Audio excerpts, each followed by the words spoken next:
Hello दोस्तों, स्वागत है आपका आपके अपने YouTube channel chase the goal के ऊपर।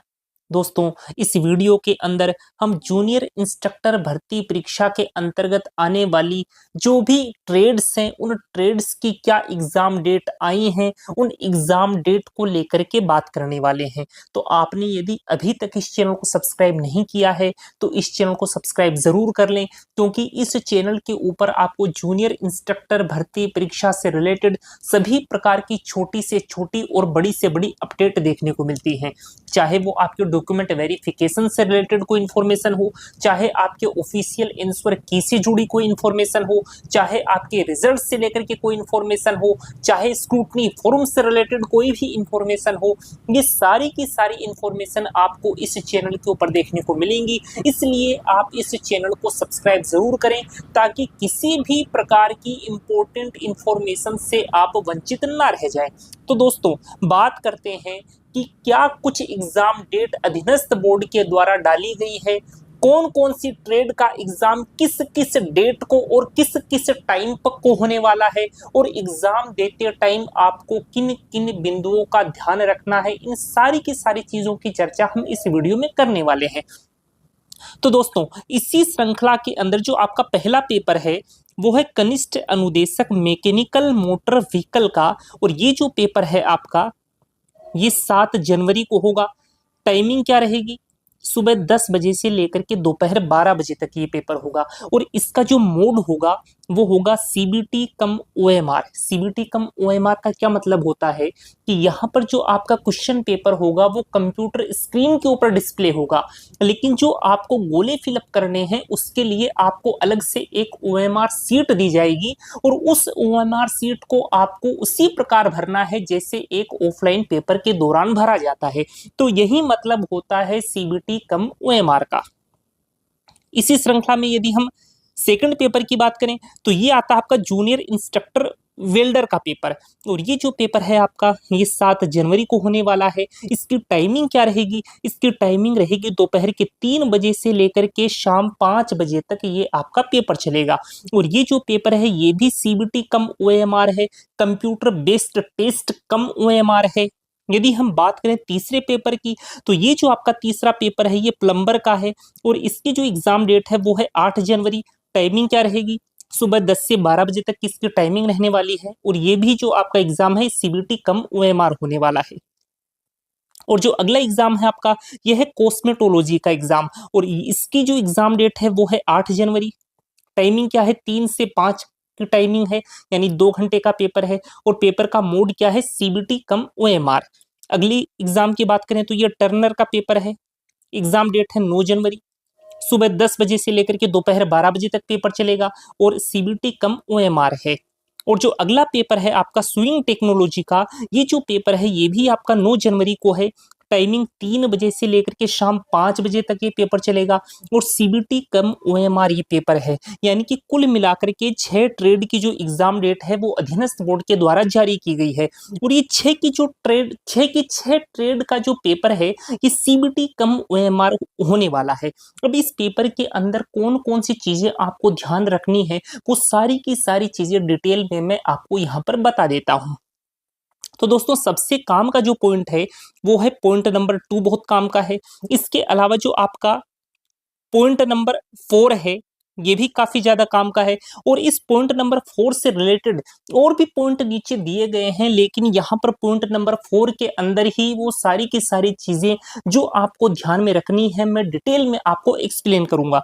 सबसे पहली चीज, जो पॉइंट नंबर 2 है इसमें कहा गया है कि जो भी आपके पहचान पत्र हैं उन पहचान पत्र के अंदर जो आपकी फोटो है वो फोटो 3 साल या 3 साल से ज्यादा पुरानी नहीं होनी चाहिए। यदि 3 या 3 साल से ज्यादा पुरानी आपकी फोटो हुई तो पहचान पत्र की फोटो जो है उसका मिलान आपके चेहरे से नहीं होगा, या फिर जो आपका प्रवेश पत्र है, जो आपका एडमिट कार्ड है, उसके अंदर जो भी फोटो संलग्न है उस फोटो से जब पहचान पत्र की फोटो का मिलान नहीं हो सकेगा, आपके फेस का मिलान नहीं हो सकेगा, तो उस केस में आप परीक्षा केंद्र के अंदर आपको प्रवेश की अनुमति नहीं दी जाएगी। इसलिए आपको एक चीज का खास ध्यान रखना है, यदि आपके पहचान पत्र के अंदर फोटो 3 या 3 साल से ज्यादा पुरानी है तो आपको उसको अपडेट करवा लेना है, ताकि पहचान पत्र से तथा आपके फेस से उस फोटो को रिकॉग्नाइज करने में किसी प्रकार की कोई समस्या ना हो और आपको परीक्षा केंद्र में इजीली अंदर होने की परमिशन मिल सके। तो ये तो बात हुई पॉइंट नंबर 2 की। अब हम बात करेंगे पॉइंट नंबर 4 की। ये तो मैंने आपको बता दिया है कि यहाँ पर सीबीटी कम ओएमआर का मतलब दिया गया है। देखो पॉइंट नंबर 3 देखो एक बार, उक्त परीक्षाओं का प्रकार सीबीटी कम ओएमआर होगा, अर्थात प्रश्न पत्र कंप्यूटर पर दिखाई देगा एवं उत्तर के चयन हेतु ऑफलाइन ओएमआर सीट का उपयोग किया जाएगा। जैसे मैंने आपको बताया कि जो आपका क्वेश्चन पेपर है वो कंप्यूटर की स्क्रीन पर डिस्प्ले होगा, लेकिन जो गोले भरने हैं वो गोले भरने का सिस्टम उसी प्रकार से होगा जैसे एक ऑफलाइन पेपर के दौरान होता है। यही डेफिनेशन होती है आपकी सीबीटी कम ओएमआर की। यदि मैं पॉइंट नंबर 4 की बात करूं तो पॉइंट नंबर 4 के अंदर दिया गया है कि परीक्षा के अंतर्गत प्रत्येक प्रश्न के आगे 5 विकल्प गोले दिए जाएंगे। पहले 4 विकल्प ए, बी, सी और डी उपयुक्त उत्तर से संबंधित तथा 5वां विकल्प गोला ई अनुत्तरित प्रश्न से संबंधित होगा। यानी कि क्वेश्चन पेपर के अंदर जितने भी क्वेश्चन होंगे सभी के अंदर आपको 5 ऑप्शन देखने को मिलेंगे, जिसमें जो 4 ऑप्शन होंगे ए, बी, सी और डी ये आपके क्वेश्चन के आंसर से रिलेटेड होंगे, लेकिन जो 5वां ऑप्शन होगा ऑप्शन नंबर ई, वहां पर आपको लिखा हुआ मिलेगा अनुत्तरित प्रश्न। यदि आपने किसी क्वेश्चन के अंदर आपको यदि आंसर नहीं आता है तो आपको ऑप्शन नंबर ई को भरना है। यदि आपको कोई आंसर नहीं आता है तो आपको कौन सा ऑप्शन भरना है? आपको ऑप्शन नंबर ई भरना है। यदि आपने जल्दबाजी के अंदर आंसर ना आते हुए भी यदि ऑप्शन नंबर ई को नहीं भरा या फिर किसी भी ऑप्शन को नहीं भरा तो उस केस में आपका 1/3 नंबर जो है वो काट लिया जाएगा। इस बात को खास ध्यान रखना है कि कोई भी क्वेश्चन ऐसा नहीं होना चाहिए जिसके अंदर मान लो कि आपको आंसर नहीं आता और आंसर नहीं आने के कारण आपने उसके अंदर कोई गोला नहीं भरा।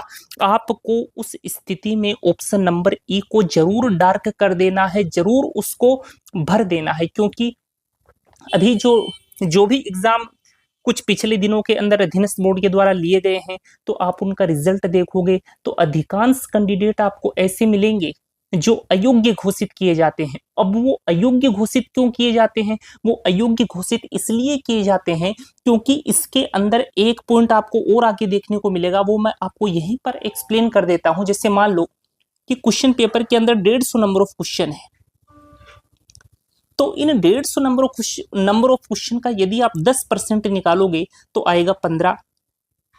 तो आगे जब आप इंस्ट्रक्शंस देखोगे तो एक इंस्ट्रक्शन आपको साफ साफ ये लिखा हुआ मिलेगा कि क्वेश्चन पेपर की जितनी भी क्वेश्चन पेपर के अंदर जितने भी क्वेश्चंस की संख्या है उसके 10% या 10% से ज्यादा क्वेश्चंस ऐसे हैं जिसमें आपने किसी प्रकार का कोई गोला नहीं भरा, तो उस केस में आपको अयोग्य घोषित कर दिया जाएगा। तो जब भी जैसे ही आप क्वेश्चन अटेम्प्ट करो आपको लगता है कि आपको आंसर आता है तो ए, बी, सी या डी में से भर दो। यदि आपको आंसर नहीं आता तो ऑप्शन नंबर ई को भर दो। लेकिन ऐसा नहीं करना कि आपने कोई ऑप्शन ही नहीं भरा और आप 10% से ज्यादा क्वेश्चन ऐसे हैं जिसके अंदर आपने कोई गोला नहीं भरा, तो उस केस में आपको अयोग्य घोषित कर दिया जाएगा। आप लास्ट के जो भी एग्जाम के रिजल्ट्स आए हैं अधीनस्थ बोर्ड के, उसके रिजल्ट को देखोगे तो आपको कुछ कैंडिडेट ऐसे मिल जाएंगे जो अयोग्य घोषित होते रहे हैं। तो अपने को इस बात का ध्यान रखना है, अपने को इस प्रकार की गलती नहीं करनी, अपने को अयोग्य घोषित बिल्कुल नहीं होना। ठीक है, तो ये पॉइंट नंबर 4 की हमने बात की। पॉइंट नंबर 5 कोई काम का नहीं, बस इसमें ऐसा दिया गया है कि आपको नीले बॉल पॉइंट का यूज करना है गोले भरने के लिए। यदि हम पॉइंट नंबर 6 की बात करें तो यहां पर वही चीज बताई गई है जो मैंने अभी आपको बताई कि यदि 5 विकल्पों में से कोई भी विकल्प गोला गहरा नहीं किया गया तो उस प्रश्न के अंकों का 1/3 आपका जो नंबर है वो काटा जाएगा। ये बात मैं आपको बता चुका हूं। पॉइंट नंबर 7 में वही चीज है, देखो 10% से अधिक प्रश्नों में से किसी भी विकल्प गोले को अभ्यर्थी द्वारा गहरा नहीं किया गया तो उसे परीक्षा के लिए अयोग्य घोषित कर दिया जाएगा। इस पॉइंट का ध्यान रखना है आपको।